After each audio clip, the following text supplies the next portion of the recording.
I need to do a chore that I absolutely hate, and that's cleaning my car. And it's terrible. Okay, this is the before. Back is even worse. First, I need to get all the trash out of my car, which is like 90% what the problem is.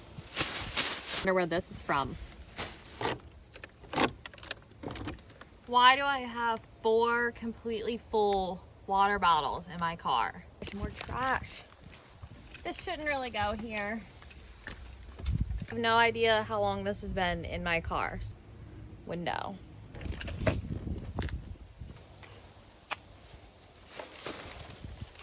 Guess I should empty my trash can that I clearly do not use.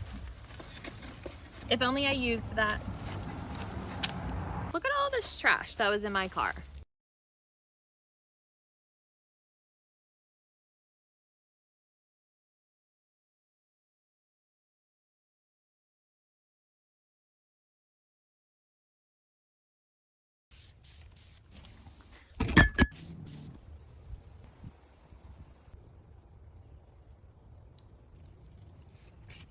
Okay, we're all done, and if any of you ask me, are you going to vacuum?